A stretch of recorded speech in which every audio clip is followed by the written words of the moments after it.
Minsan pa, napakati ang Panginoon sa gabi po na ito. Amen? Amen. Sapagkat malamig man ang panahon, but we are here to worship and give praise to the name of Jesus. Amen? Amen. Bago po tayo magsayawan, umaos ng Panginoon, sabi nga sa kanyang salita sa Exodus 9 verse 10, Then the Lord said to Moses, Go to the people and consecrate them today and tomorrow and let them wash their clothes. Amen? So hayaan po natin sa gabi po na ito nga kung ano man natin nagawa for the few days sa buong linggo. Amen? Sapagkat pagod man, give me a clean heart, O God, and give me a pure heart in this evening.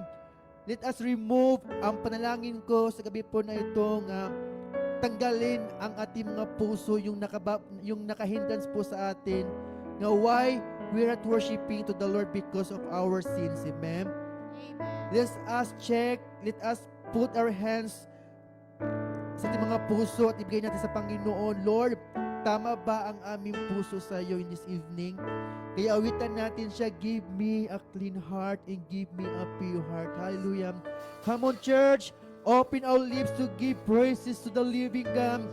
Yes, Lord, we give you praise, O God. Yes, we worship your name, O God, Lord. Sapagkat, Lord, marami man mga pagsubok sa buong araw, Panginoon. But linisin mo ang aming mga puso in the name of Jesus. Come on, church, lift your hands to the Lord and give me a clean heart.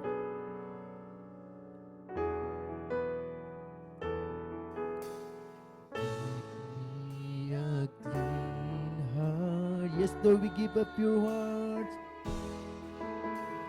Give me a pure heart.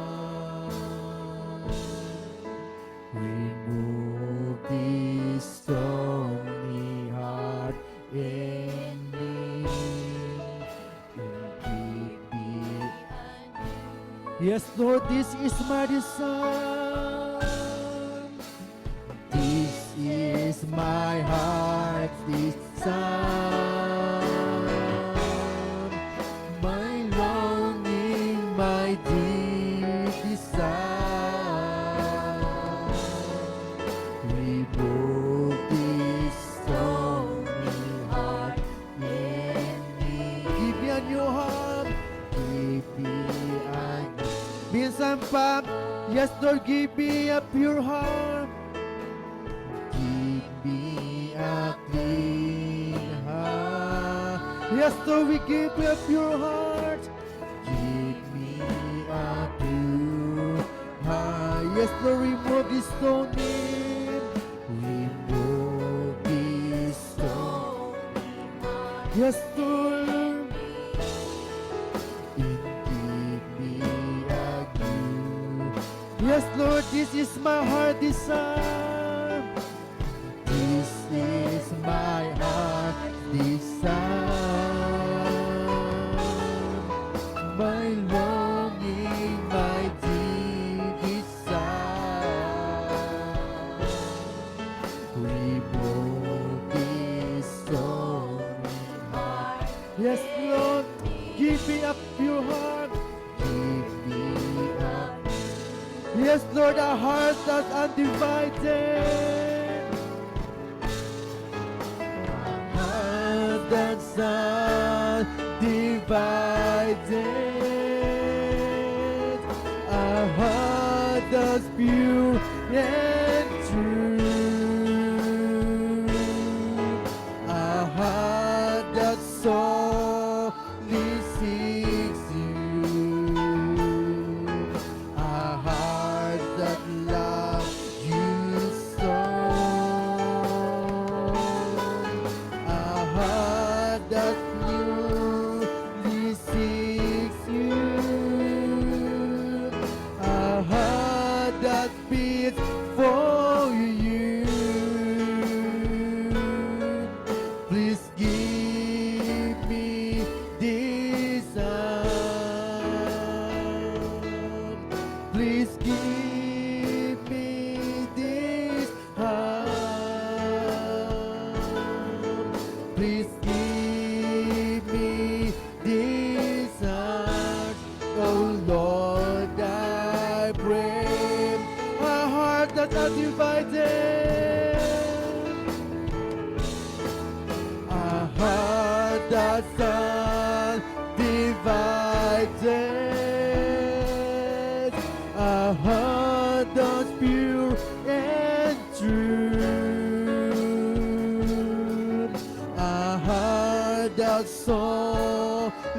seeks you. Yes, Lord. A heart that yes, Lord, a heart that longs to please you. A heart that longs to please you. A heart that beats for you. Yes, Lord, please give you my heart. Please give me this heart. Please give me this heart. Please give me this heart. We say, please give me this heart. Please give me this heart. Oh Lord, I pray. Please give me this heart. Please give me this heart. Oh Lord, I pray. Hallelujah, please give me. Please give me this heart.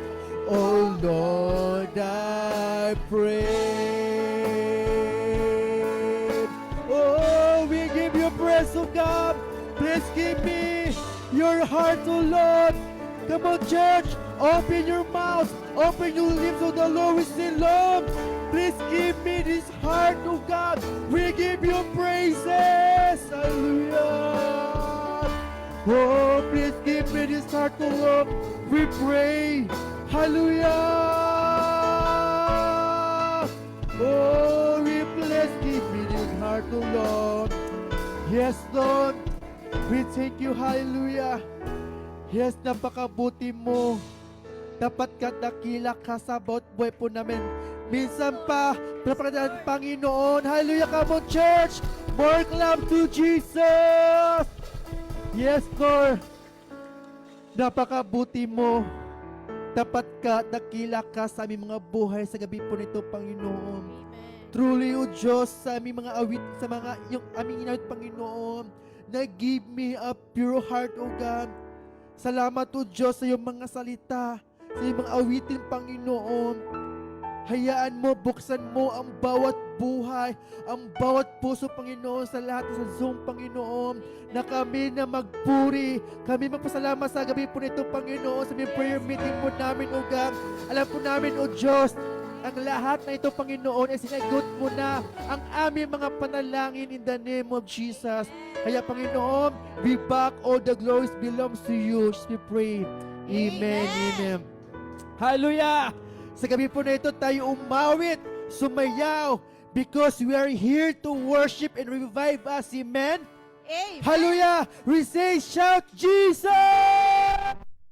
We say, Jesus! Hallelujah! We say, come and revive us. Amen? Hallelujah! Tayo sumayaw sa Panginoon. Amen? Hallelujah! Revive us. Come and revive us again. Come and revive us again. We say we come and revive us, oh God. Come and revive us. Come and revive us. Come and revive us. Minsan pa tayo sumayo sa Panginoon. Come and revive us. Come and revive us. Tayo sumayaw. Come and revive us. Come and revive us again. Come like a mighty river. Come like a mighty river. We sing, come like a mighty rushing wind. Come like a mighty rushing wind. We sing, come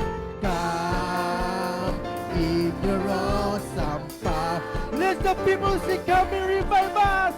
Come and revive us. Come and revive us. Come and revive us. We sing, instead we say, come and revive us. Come and revive. Woo! Come and revive us. come and revive us. We say we come and revive us, Lord. Come and revive us. Come and revive us. Come and revive us. There's gonna be a revival, amen. There's gonna be a revival in the land. We're saying there's gonna be a revival. There's gonna be a revival in the. We're saying from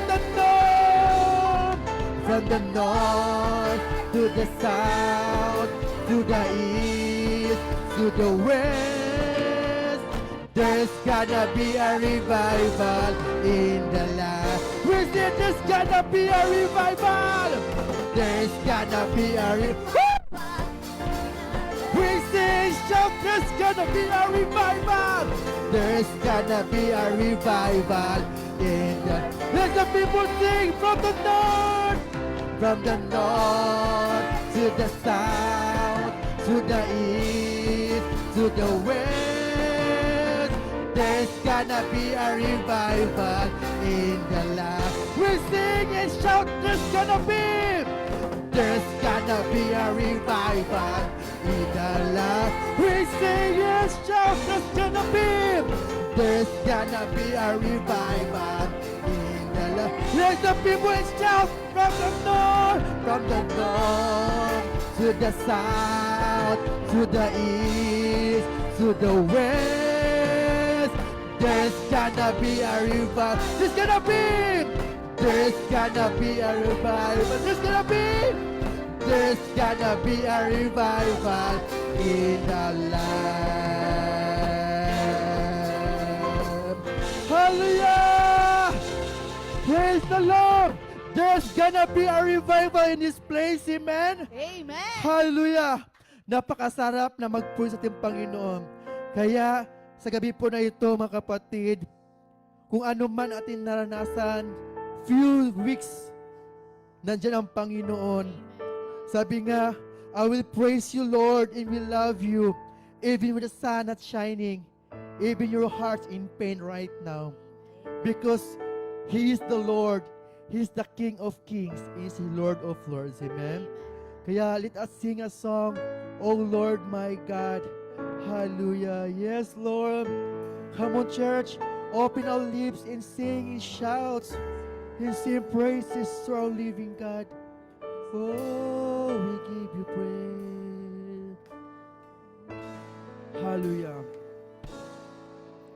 Oh Lord my God, how great you are. Yes, Lord, oh Lord. Oh Lord my God, How lovely is your dwelling place. From the rising of the sun till the time that it goes down, your name alone, your name alone, I will praise. Minsan palis as prayer this song. My God, how great you. Yes, Lord, oh Lord, my God.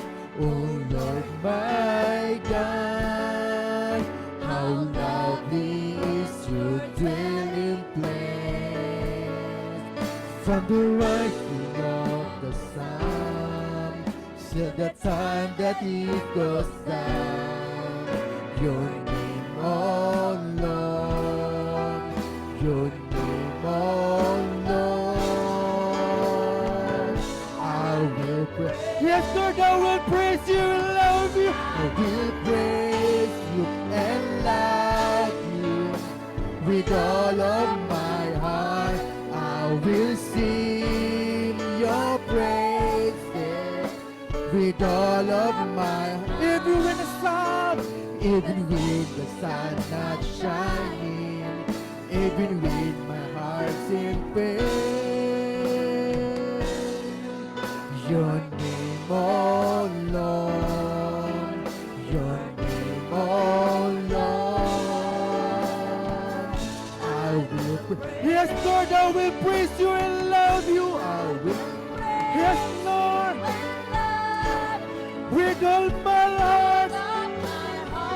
see your praise. Your praises with all of my mind. Even when the sun's not shining, even when my heart's in pain. Your name, Oh Lord, your name.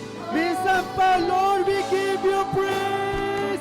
I will praise. Yes, Lord, your name will praise. I will praise you and love you with all of my heart. I will sing your praises with all of my mind. Even when the sun not shining, even when my heart's in pain. Your name, oh Lord, yes Lord, your name, oh Lord, I will praise. Yes Lord, we worship your name. Hallelujah.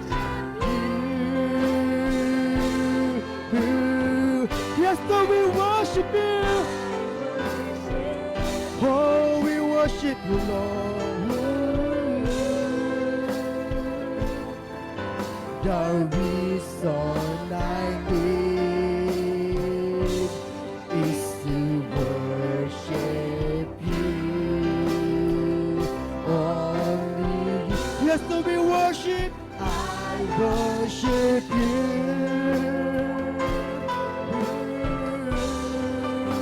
I worship you.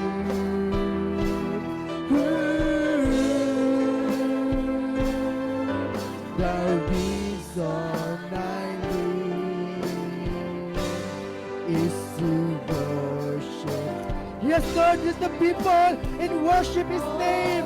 Hallelujah. I worship you.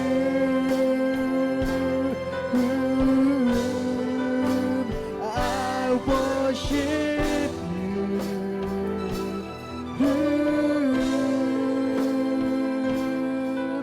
The reason I live is to worship you. Yes, Lord, the reason, Lord, we praise your name. The reason I live is to worship you. Yes, the people sing, I will praise you, I will give you. The reason I live is to worship you.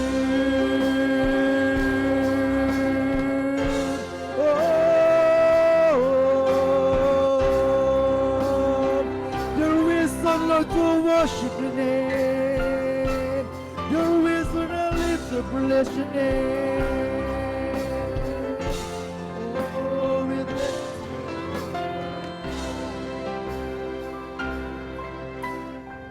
Awitin po natin muli, Panginoon. Hallelujah.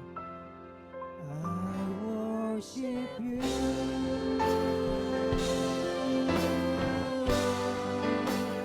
I worship you.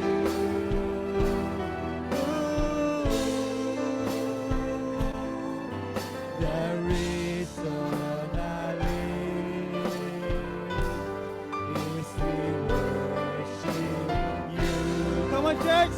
We worship for Jesus! Hallelujah! Hallelujah! I worship you.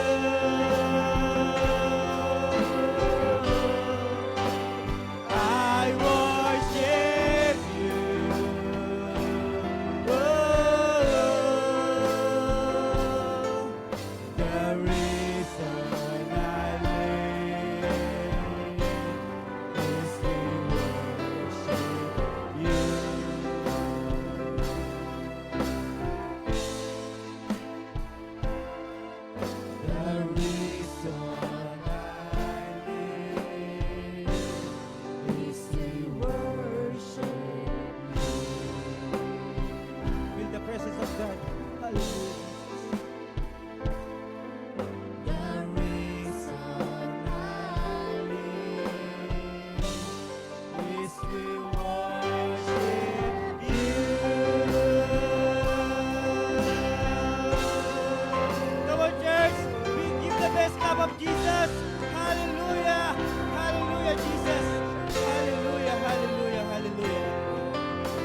Lord God. Hallelujah. Hallelujah. Dakilang Diyos na makapangyarihan sa lahat.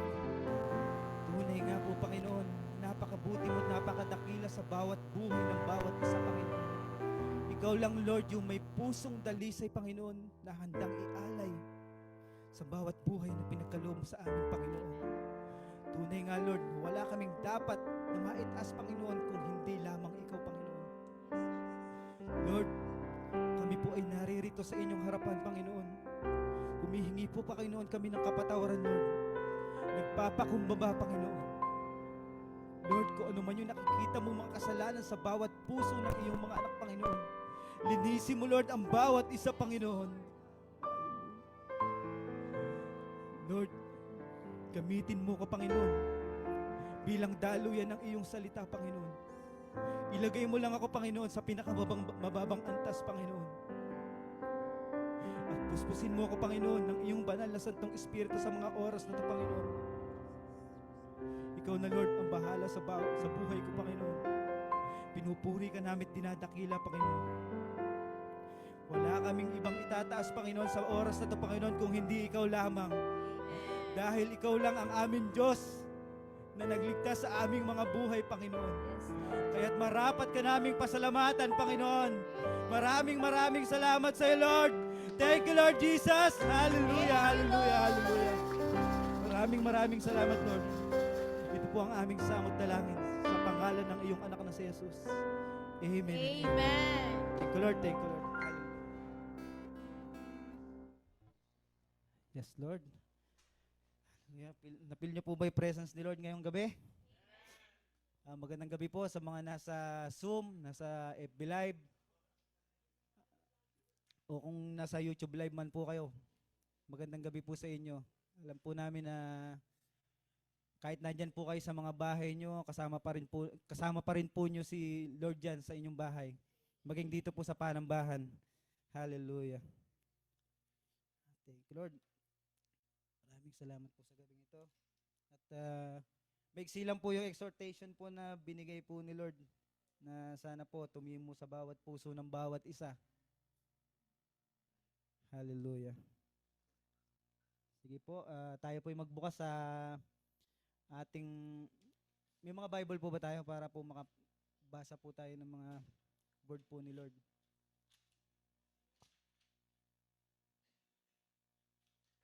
Nireveal po ni Lord tong Bible verse po na to sa Matthew 7 verse 13 to 14. Hallelujah, praise God. Ang pamagat po nito ay The Crossroad na binigay po ni Lord. Pinamagatan ko pong The Crossroad. Bali po, dito po basahin po natin sa Matthew 7 verse 13 to 14. Bali, basahin ko na lang po sa Tagalog. Pumasok kayo sa makipot na pintuan, sapagkat maluwang ang pintuan at malapad ang daan patungo sa kapahamakan.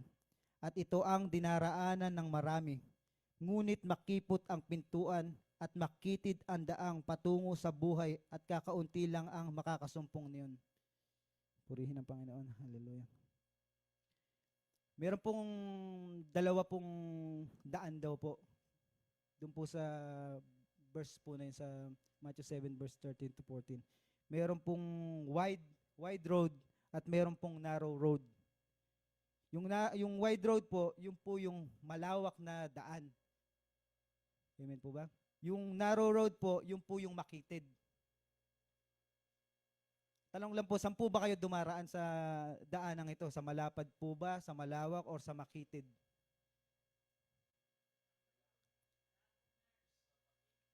Makitid. Praise God. Ito po, mayroon pong nireveal ang Lord sa akin po, dito po sa verse po na to. Umpisahan po natin dito po sa wide, dito po sa malawak na daan. Bakit po kaya, basahin po natin muli sa verse 13. Pumasok kayo sa makipot na pintuan, sapagkat maluwang ang pintuan at malapad ang daang patungo sa kapahamakan, at ito ang dinaraanan ng marami. Bakit po kaya doon po dumadaan yung karamihan sa malapad na daan? May ano po kaya doon? Ano po kaya yung patutunguhan nila sa mga easy way? Kumbaga para pong easy road po, ganun. Parang madaling madaanan, madaling paghihirap. But po, ang nireveal po ni Lord dito po sa verse po na to, yung daan po na yun, ihahalin tulad na lang po natin sa bawat buhay po natin siguro na nangyari po sa atin, na nakaranas po tayo ng mga ganitong sitwasyon, na dumaan tayo sa malapad na daan. Bakit po, di ba? Ang tanong, bakit? Kasi nandun yung mga bagay na gusto nating makuha ng mabilisan. Di ba po? Yung mga nagagawa natin dito sa mundong to, yung mga kalayawan natin, nandun po eh. Yung mga bisyo, yung kung ano ng mga bagay na madali nating makuha. Di ba po? But, tingin po ba na, ano po ba nakukuha natin doon? Ano po nagiging income sa buhay natin? Kung doon po tayo pupunta? Siguro po sa bisyo po ba, gumaganda po ba yung buhay natin pag nagbisyo tayo? Di ba? Hindi naman po. Yung iba po dyan, naninigarilyo, umiinom, nagda-drugs, di ba po? Ano pong nangyayari sa kanila? Napapahamak. Tapos po, yung pangangatawan nila, bumabagsak. Nagkakasakit po sila, di ba po? Kaya, hindi naman po natin siguro gugustuhin doon sa daan ng mga ganong bagay, di ba po ba? Kaya dapat po, ang sabi po ng Panginoon, dapat doon tayo pumunta sa makitid. Kahit na dahan-dahan ay nagkakaroon po ng kasagutan. Kaliwanagan, di ba po? Kaya dapat po, kung tayo po, mag-iisip po tayo, kung makikita po natin yung mga ganitong daan, kung minsan po nakakapanaginip tayo, di ba po? Nakakakita tayo sa mga dreams natin ng mga daang ganito, na tinuturo sa atin ng Panginoon kung saan po tayo dapat pumunti. Kaya bakit po, lagi nating, pag nakita natin yung ating kapwa na umiinom, yayain ka lang, kayagin ka. Uy, pre, shot ka muna. Di ba po? Narinig nyo na po siguro yan, di ba? Di ba po? Tapos tayo naman, sige, mamaya na pre, hindi pa nakakain. Pero mas inuna mo pa rin po yun, di ba? Umupo ka pa rin, uminom ka pa rin, tinagay mo pa rin yung tinatagay sa'yo.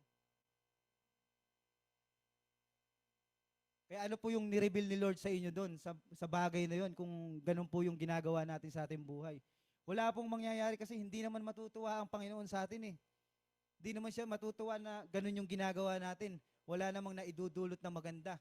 Hindi naman natin na ibabahagi sa ibang kapwa natin kung kagandahan ng ginagawa natin doon. Di ba po ba? Kaya dapat po, kung pipili tayo ng daraanan, doon na lang po tayo sa narrow. Doon po sa makitid. Kahit alam po natin na maraming pagsubok, maraming trials, but dapat doon po tayo pumunta. Kasi alam natin, nakikita ni Lord, na kahit nahihirapan tayo, kasi binibigyan niya tayo ng pagsubok eh. Kahit nahihirapan tayo sa ating mga buhay. Nakikita niya kung ano yung dapat niyang ituro sa atin, kung saan niya tayo dapat dalin. Amen po ba? Kaya nasa sa atin na po kung saan po tayo dapat tumungo sa daanang iyon.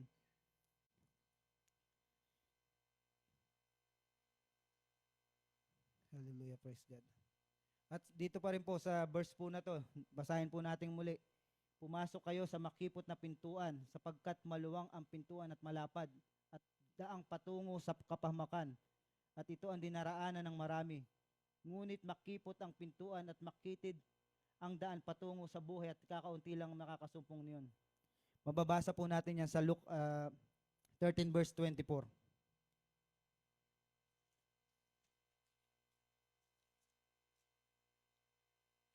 Pagsikapan ninyong pumasok sa makipot na pintuan.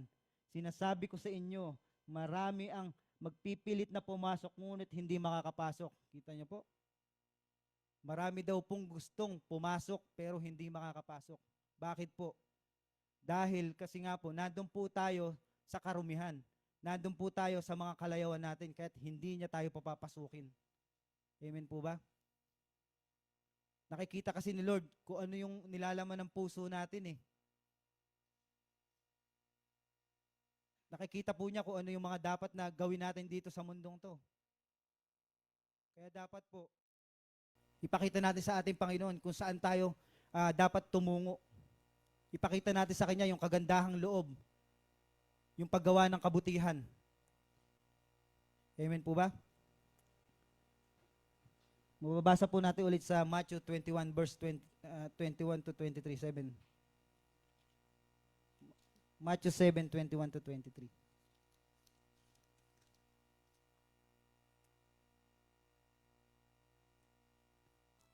Hindi lahat ng tumatawag sa akin, Panginoon, Panginoon, ay papasok sa kaharian ng langit, kundi yaon lamang sumusunod sa kalooban ng aking amang nasa langit.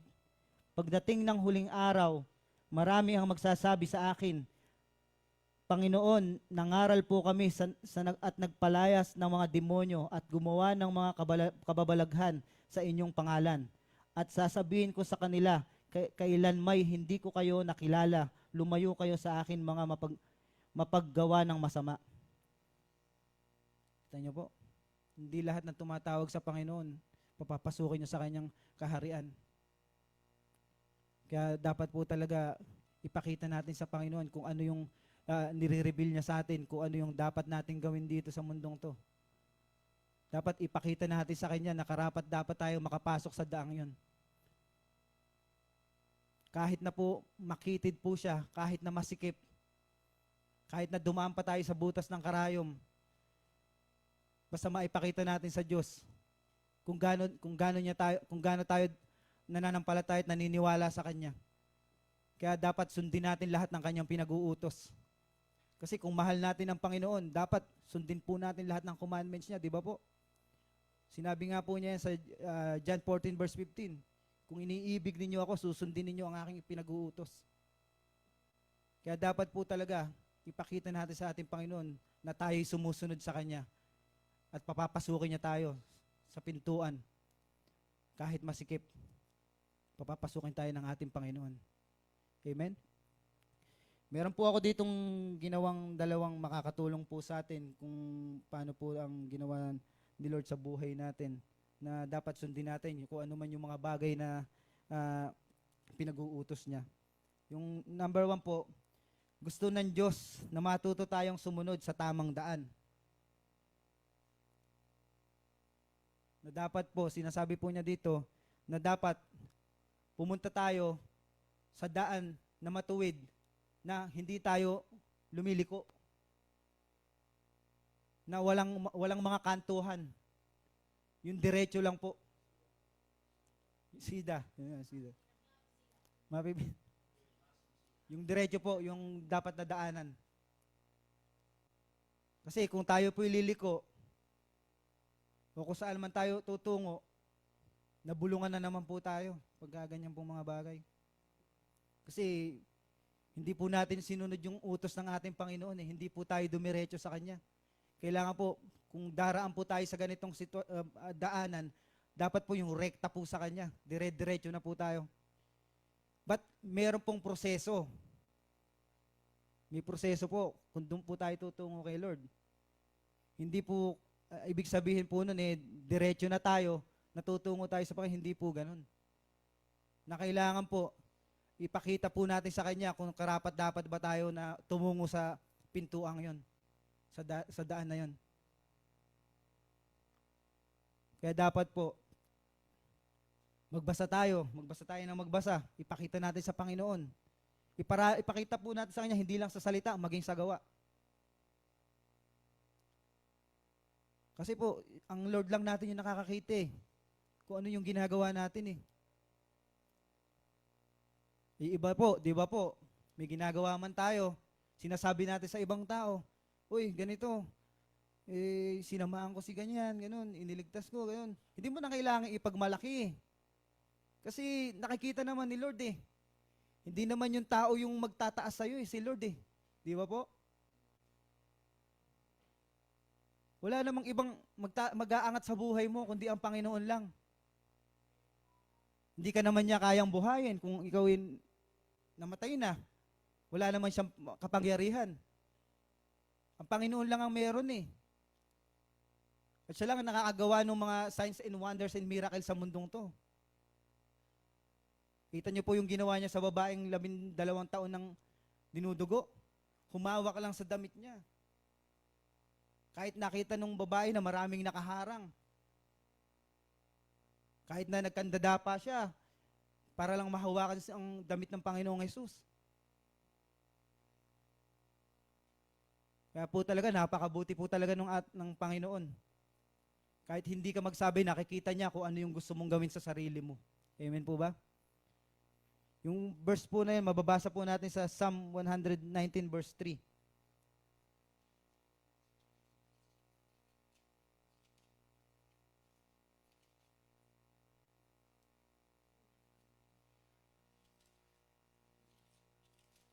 Praise God, purihin ang Panginoon. Ang gawain ay matuwid, mamumuhay silang ganap sa daan ng Panginoon, doon sila lumalakad. Kita niyo po? Na kailangan po mabuhay tayo ng ganap. Na dapat pag lumakad tayo, doon tayo sa patutunguhan natin sa Panginoong Hesus. Kaya dapat po, pumili po tayo ng dapat nalalakaran po natin. Kung doon po tayo dadalhin sa tama, wag po sa kamalian. Kaya kung ano po yung mga nangyayari po dito sa mundong to, wag na po tayong sumama kung sa mga kaibigan natin, sa mga dinadala tayo kung saan-saan. Wag na po tayong sumama sa kanila kasi kapahamakan lang po yung maidudulot po nila. Amen po ba? Yung pangalawa po, iilan lamang ang gustong sumunod sa salita ng Diyos. Amen po ba? Siguro po, napansin nyo naman po, marami pong nagpipreach ng gospel sa buong mundo. Ba't yung iba, ayaw pong makinig? Kumbaga, nakikinig po sila, ba't binabaliwala po nila? Na para pong, kung tawagin, tingang kawali, na narinig mo sa kanan, ilalabas mo sa kaliwa. Marami pong taong ganyan. Kaya po, totoo po, iilan lang po talaga yung gustong makarinig ng salita ng Panginoon na isinasa puso. Hindi lang po isinasa puso, maging sa gawa, pinakikita po nila kung gaano po nila kamahal si Lord. Kung gaano po sila nagpapakasipag kung paano magpahayag ng mga salita ng Panginoon. Amen po ba? Mababasa po natin yan sa John 12:26. Basahin po natin.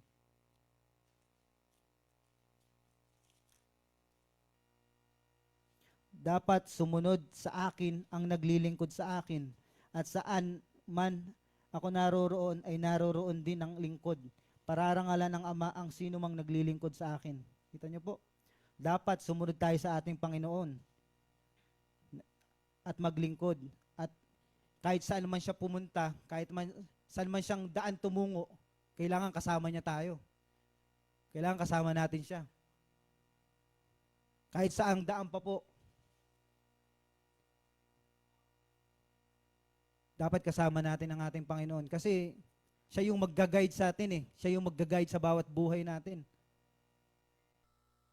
Di ba po, ang sarap sa piling ng ting tayo mananalangin. Iniiyak natin sa Lord. Sinasabi natin sa Kanya kung ano yung nararamdaman natin. Galit man tayo o hindi. Di ba po? Kaya dapat po talaga ipakita natin sa ating Panginoon kung gaano rin natin siya kamahal, at ibabalik din po niya sa atin, kung ipakikita rin po niya yung pagmamahal niya sa atin. Kaya dapat po talaga sa ngayon pa lamang po, mag-isip na po tayo. Isipin na natin kung saan tayo tutungo, kung saan tayo dadaan, sa makitid ba o sa malapad o sa maluwang.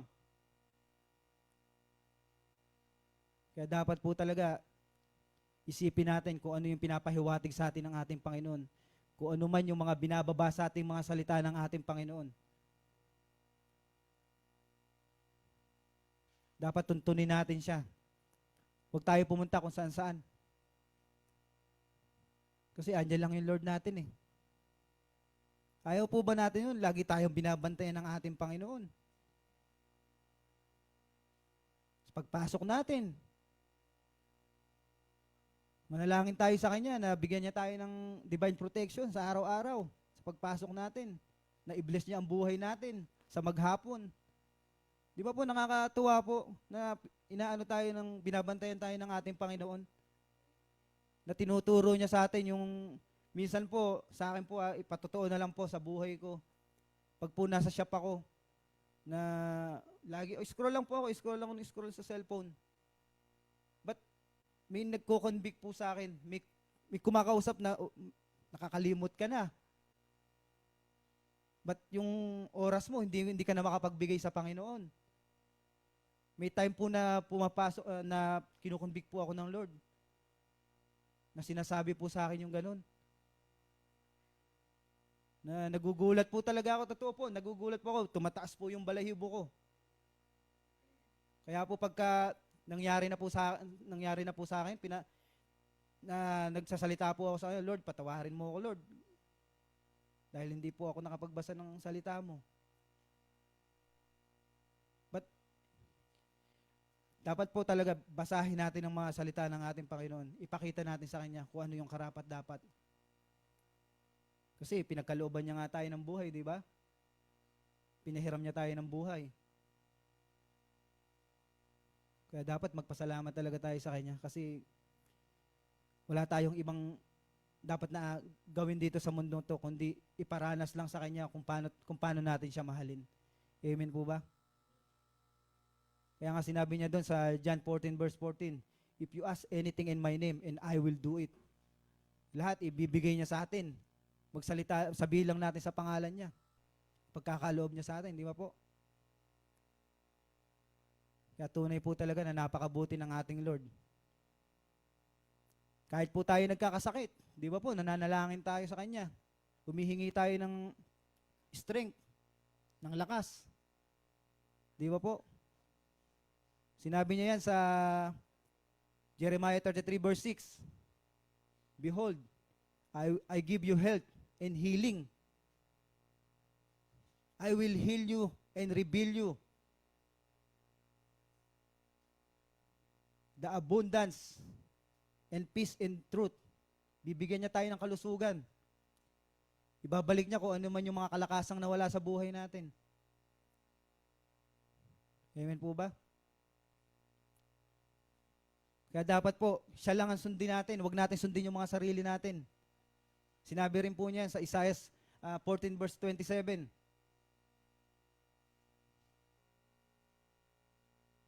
Yung mga plano niya, hindi mababago. Kaya dapat yun ang sundin natin, huwag yung mga sarili natin. Amen po ba? Kaya ipakita natin sa ating Panginoon na nararapat siya, nararapat nating lakarin yung daanan niya patungo sa kanyang kaharian, sa kanyang daan. Huwag na po tayong dumaan sa mga liku-likong daanan. Amen po. Maigsi man po yung na-reveal sa akin ng Panginoon, but alam ko po na magtitimo sa bawat puso natin to. At dapat po magpasalamat tayo sa ating Panginoon kasi binibigyan niya tayo ng buhay sa araw-araw. Lahat ng hilingin natin, lahat ng gamit natin, lahat ng nakukuha natin sa araw-araw. Ang ating Panginoon ang nagbigay niyan. Kaya dapat na magpasalamat po tayo sa ating Panginoon. Wala tayong ibang itinataas dito sa mundong to, kundi ang Diyos lang natin. Amen po ba? Bali, tapos na po tayo. Mag-encourage na lang po na dapat po talaga na sundin natin kung ano man yung mga gusto ng ating Panginoon. Huwag natin siyang suwayin. Kasi kung susuway tayo sa mga pinag-uutos niya, walang mangyayari. Mapupunta lang tayo sa kapahamakan. Kung dati na tayong may bisyo, kung dating nasa kalayawan tayo, umalis na tayo dun. Kasi hindi naman natin alam yung patutunguhan natin eh. Kasi kung sa Lord tayo lalapit, magkakaroon tayo ng buhay na walang hanggan, di ba po? Ipagkakaloob niya sa atin kung ano yung mga dapat nang ibigay sa atin. Kaya po, umalis na po tayo sa kalaywan, sa mga masasamang gawain. Maraming salamat po. Pinupuri ka namin, Panginoon. Glory to God. Sige po, manalangin po tayo. Yes, O Lord. Hallelujah. Heavenly Father, maraming salamat, Panginoon, sa araw na to, Panginoon, sa katuroan mo, Panginoon, na dapat, Panginoon, matuto kami, Panginoon, pumili kung saan kami daraan, Panginoon, kung sa makipot ba o sa malapad, Panginoon. At alam namin, Lord, na kung sa makipot kami daraan, Panginoon, alam namin, Lord, na marami mang pagsubok, mga trials, Panginoon. Alam namin, Panginoon, na umuusad, Panginoon, kung ano man yung gusto naming mangyari sa aming mga buhay. At alam namin, Lord, nandun sa makitid na daan, Panginoon, maaabot ka namin, Panginoon. Makakasama ka namin, Panginoon. Kasi sinabi mo nga, Panginoon, sa iyong salita, sa Jeremiah 33 verse 3, kung tatawag ka sa akin, tutugunin kita at ipapahayag ko sa iyo ang mga bagay na mahiwaga na hindi mo pa nauunawaan. Alam namin, Lord, na lahat ng mga salita mo ay gusto mong ibahagi sa bawat isa, Panginoon. At alam namin, Lord, na dapat itimo namin sa pinakamatabang parte ng bawat puso namin, Panginoon, ang mga salitang ito, Panginoon. Baunin namin, Lord, ang mga salita mong ito, Panginoon. At maipahayag din po namin, Panginoon, sa imo mo pang mga anak, Lord. Alam namin, Lord, na isang araw, Panginoon, gagamitin mo, Panginoon, ang bawat anak mo na naririto, Panginoon, upang magpahayag ng mga salita mo. Kaya't wala kaming ibang itinataas sa mundong to, Panginoon, kundi ang pangalan mo lamang. Ikaw na, Lord, ang bahala sa bawat buhay namin. Nakikita mo, Lord, kung ano man yung mga nilalaman nito. At alam namin, Lord, na pagpapalain mo, Lord, ang bawat mga anak mo na naririto, Panginoon. Kahit man po, Panginoon, yung mga nasa Zoom, Panginoon, nasa FB Live, Panginoon, Lord, alam namin, Panginoon, na hindi batayan ang oras at ang distansya, Panginoon, upang maabot mo sila. Alam namin, Lord, nakasama ka nila, Panginoon, sa kanilang mga accommodation, Lord. At alam namin, Lord, na natutuwa ka, Panginoon, dahil naririnig mo at nakikita mo sila, Panginoon, na nakikinig ng mga salita mo. Kaya't ikaw na, Lord, ang bahala sa bawat isa, Panginoon. Pagpalain mo, Panginoon, ang kanilang mga buhay. At samahan mo sila, Panginoon, sa araw-araw, Panginoon. Maraming salamat, Lord. Pinupuri ka namin at dinadakila sa pangalan ng iyong anak na si Jesus. Amen and amen.